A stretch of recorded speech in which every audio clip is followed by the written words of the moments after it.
Cuidado com pets.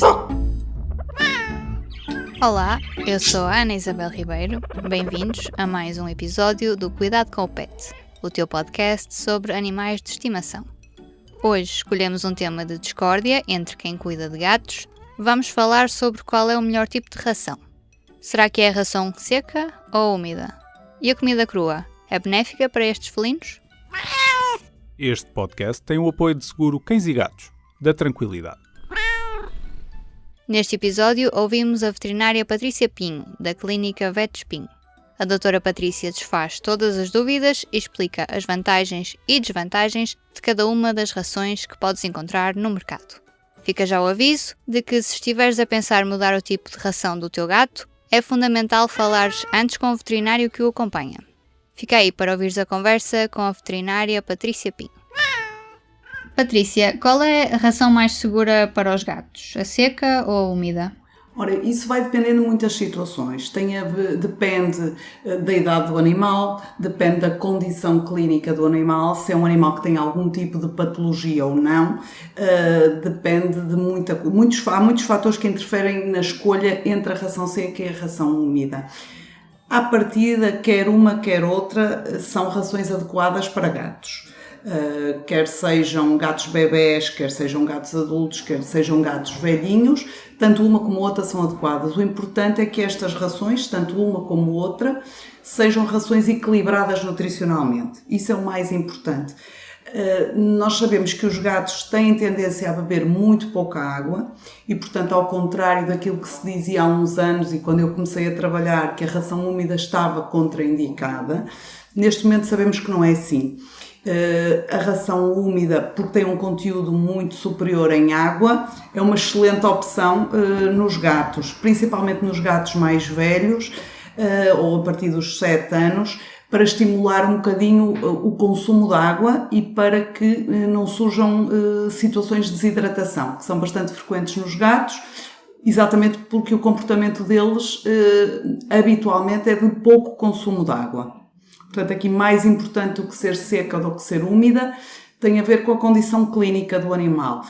Num animal jovem e saudável, portanto sem condicionantes de outro aspecto, podemos perfeitamente associar a ração seca à ração úmida, sem problema absolutamente nenhum. Há pouco falava-me aqui da questão da água, da ração úmida ter muita água e a seca Sim. não. Isto quer dizer que se o animal, neste caso o gato, se estiver a comer comida seca, não vai receber a água que precisa para estar hidratado e manter os rins a funcionar? Exatamente. O que acontece na maior parte dos gatos é exatamente isso. Como fazem pouco consumo de água, começam a ter predisposição para terem problemas renais e para terem problemas urinários. São extremamente frequentes estas patologias nos gatos, principalmente, como eu estava a dizer, a partir da meia-idade. E precisamente pelo pouco consumo de água que os gatos fazem. Portanto, se eles tiverem uma dieta exclusivamente seca e se for um gato que naturalmente bebe pouca água, a probabilidade de surgir um problema a nível renal ou a nível urinário é muito maior. Daí ser importante e ser perfeitamente adequado misturarmos darmos tanto ração úmida como ração seca aos gatos. Existem outras maneiras de estimular o consumo de água, como por exemplo as fontes. Os gatos gostam muito de água corrente e há muitas pessoas que referem que os gatos só bebem da torneira. Portanto, pedem para abrir a torneira e só bebem água da torneira. Ora, a torneira não está sempre ligada, portanto, se eles se habituarem a beber só água da torneira, o consumo diário que vão ter é muito pouco para as necessidades que têm. E, portanto, é realmente importante ou estimular o consumo de água, com as fontes, por exemplo, que eles acham piada porque a água está corrente e vai-se renovando, ou então realmente é importante que eles façam algum consumo de ração úmida para compensar um bocadinho esse déficit de consumo de água. E devemos misturar estas duas rações independentemente da idade do gato? Podemos misturar perfeitamente. Quando eu digo misturar, é oferecer as duas. Misturar no mesmo prato, normalmente os gatos não acham muita piada. Portanto, o ideal é pôr um prato com comida seca, um prato com a comida úmida. A comida úmida tem uma desvantagem, que é não pode estar ao ar muito tempo, porque senão deteriora-se com facilidade. Ou seja, a comida seca pode estar o dia todo, que não tem problema nenhum. A comida úmida, principalmente no verão, deve ser colocada em poucas quantidades e à medida que o animal vai comendo, porque se deteriora com facilidade, principalmente com o calor. Portanto, o ideal é fornecer os dois tipos de alimentação, mas com este cuidado da úmida, não ficar disponível, por exemplo, num dia de verão, desde de manhã que o dono sai de casa até ao fim do dia quando chega. E quais são as outras vantagens de cada uma destas rações? Não estou a falar daquelas vantagens de, no caso da comida seca, ser mais barata e durar mais tempo, mas vantagens para o animal. Pronto, a comida seca tem uma vantagem que é, por exemplo, na mastigação, portanto ajuda a uma manutenção da boca. O ato da mastigação e o dente partir o croquete ajuda a que a acumulação de tártaro não seja tão significativa. Portanto, a própria mastigação é muito importante. Relativamente à comida úmida, essencialmente tem a ver com esta questão do funcionamento renal e do funcionamento urinário. E desvantagens? É assim, não há grande desvantagem quer numa quer noutra, a não ser se fizermos uma dieta exclusivamente de uma ou exclusivamente de outra. Portanto, se tivermos uma dieta exclusivamente seca, vamos voltar à questão da desidratação, e se fizermos uma dieta exclusivamente úmida, temos, por exemplo, a questão dos dentes e da acumulação de tártaro, e temos, por exemplo, o excesso de peso ou os gatos tornarem-se demasiado caprichosos, porque a comida úmida normalmente é mais apetitosa e os gatos são bastante seletivos naquilo que comem e, portanto, habituando-se exclusivamente à comida úmida, depois é difícil que eles queiram a comida seca. Portanto, aí eu normalmente defendo que haja aqui uma dualidade, que se dê comida seca e que se dê comida úmida. Outro tipo de ração que tem estado muito em voga ultimamente é a comida crua. Há quem defenda que seria assim que estes animais comeriam se estivessem na natureza e tivessem que caçar. Certo, isso é verdade. Mas dar comida crua ao gato é benéfico para ele neste momento? Eu acho que não, e eu vou-lhe dizer porquê. É claro que na natureza os gatos são animais estritamente carnívoros. Na natureza eles alimentam-se de carne, ou ratos, ou pássaros, ou seja o que for, mas nós não estamos com os animais na natureza. E, portanto, existem condicionantes. Hoje em dia um animal que é alimentado e que está em casa tem uma esperança média de vida muito mais longa do que um animal que está na natureza. E, portanto, a alimentação crua tem algumas desvantagens. Tem a desvantagem, por exemplo, de não haver um controle de possíveis bactérias ou parasitas que estão na carne. Isso é uma das questões mais importantes para mim. Se oferece alimentação crua ao animal, o processo de cozinhar não existe. Portanto, o cozinhar faz com que sejam eliminados determinados tipos de parasitas ou de bactérias que possam estar na carne crua. Quando nós oferecemos o alimento cru, isso não acontece. E, portanto, temos uma maior probabilidade destes animais poderem sofrer, por exemplo, uma salmonelose, que é uma bactéria que provoca uma patologia severa. Temos maior probabilidade destes animais, por exemplo, poderem vir a ter toxoplasmose, que é um protozoário, e que é transmitido através da carne crua. Portanto, este tipo de situação pode ser mais frequente e mais recorrente quando administramos a carne crua aos animais, sem nenhum tipo de tratamento, não é? Portanto, ia-se perguntar se mesmo assim se existe alguma alternativa para quem quer manter os alimentos crus e dá-los aos gatos.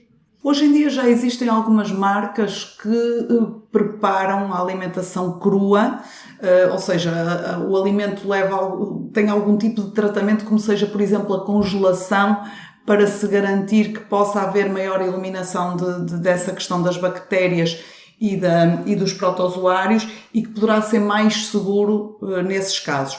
Ir ao talho e comprar não me parece tão seguro.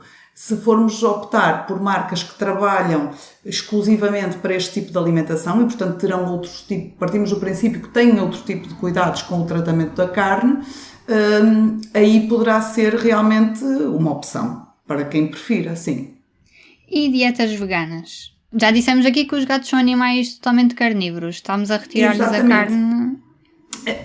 não faz muito sentido, quanto a mim. Nós não podemos humanizar os animais. Portanto, nós sabemos que os gatos têm determinado tipo de necessidades. Eles têm, por exemplo, necessidade de um aminoácido que não produzem através da alimentação, que é a taurina, e isso só é conseguido pelo animal através da alimentação. E, portanto, podemos estar aqui a falhar nutricionalmente quando optamos por uma ração vegana num animal que é estritamente carnívoro, não é? Há pouco falava desta mistura, não no mesmo prato, mas da comida seca e comida úmida nos gatos. Devemos dar, nas 2 refeições ou 3 que o gato tem por dia, devemos pôr uma comida seca, outra comida úmida? Sim, isso depois é indiferente se fazemos em todas as refeições ou se fazemos uma refeição seca e uma refeição úmida. Aquilo que é realmente importante é que, primeiro, a ração seja equilibrada, tanto a seca como a úmida. Depois temos de ter cuidado também nos gatos indoor, nos gatos que estão exclusivamente em casa, devemos ter cuidado com o excesso alimentar. Ou seja, gatos que estão indoor, que estão todo o dia em casa, a maior parte das vezes dormem o dia todo. Portanto, as necessidades energéticas destes animais vão ser relativamente reduzidas.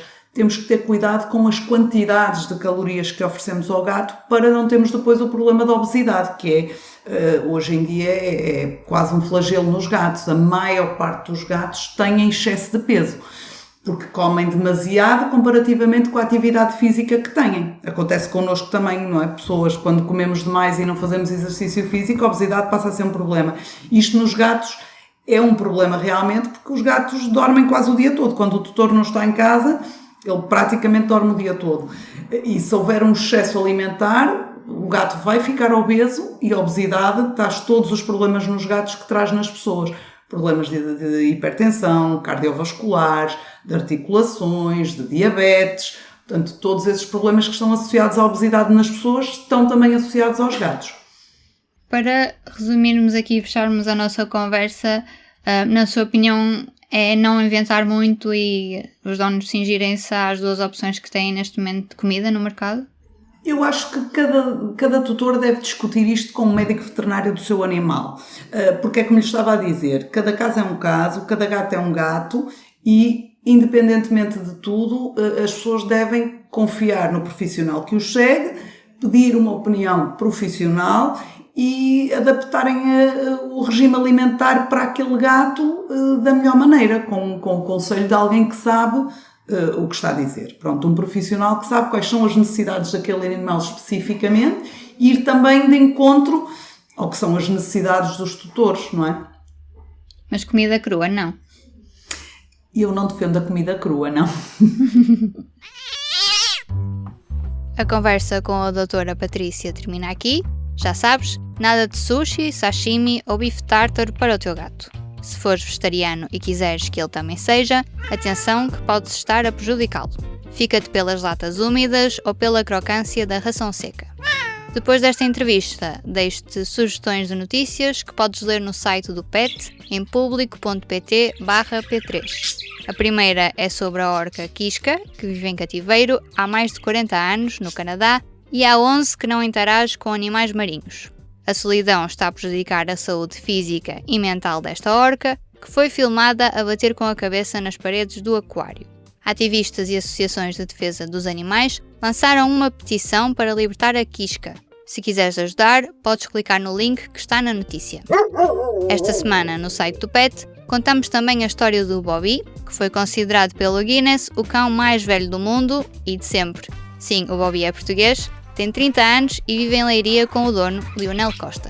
Para fechar, se quiseres saber o que fazer se o teu animal engolir medicamentos, espreita o artigo com perguntas e respostas que publicamos no site do PET. O podcast Cuidado com o Pet fica por aqui, já sabes, para sugestões de temas o e-mail é isabel.ribeiro@publico.pt. Este episódio foi produzido, como sempre, com a ajuda da Aline Flor. Eu sou a Ana Isabel Ribeiro. Regressamos na próxima sexta-feira. Até lá! O público fica no ouvido.